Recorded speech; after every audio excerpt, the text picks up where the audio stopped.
escaped from slavery. And yet, in the wilderness, as they're wandering, many of them die, and there's plagues, and there's bad things that happen to them, but they're about to finally go into the land that was promised to them. And Moses says something very interesting to this group of people. He says, you have two choices before you. You have life and blessing, or you have death and cursing. He says these two choices, you need to know what they mean. But I'm telling you, you have a choice. So choose life. And I was thinking about this, like, what would it mean for us to choose life? And why is it so hard? Because in this world, there's a lot of death. And death is strong. Death has its own gravity. Death pulls you in. Death is like darkness. It is like hopelessness. It is like depression. It is like hate. It is like war. And sometimes when we are surrounded by death, we start to think like death. We add more death to death. We add more war to war, more hopelessness to hopelessness, more darkness to darkness. Martin Luther King Jr. said, we cannot overcome darkness with more darkness. Only light can do that. We cannot overcome hate with hate. Only love can do that. The way that we overcome death is by choosing life. And choosing life is an everyday decision.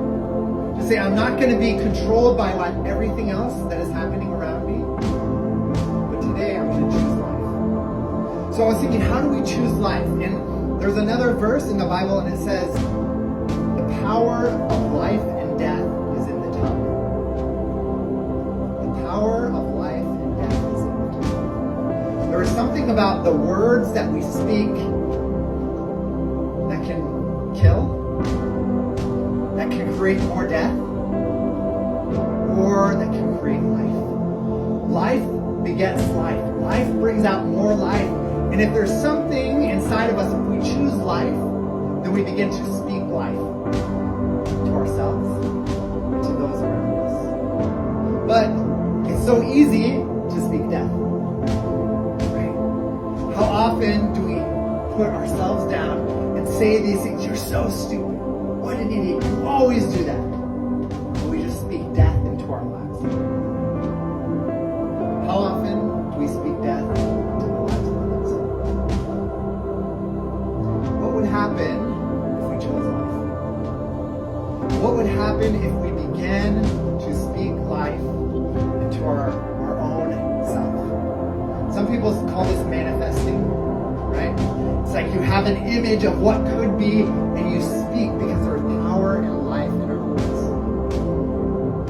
But it also matters who you speak to. There's a story of a soldier in the American Civil War. And he gets a message while he's wounded, and he finds out that his mother and father have both died.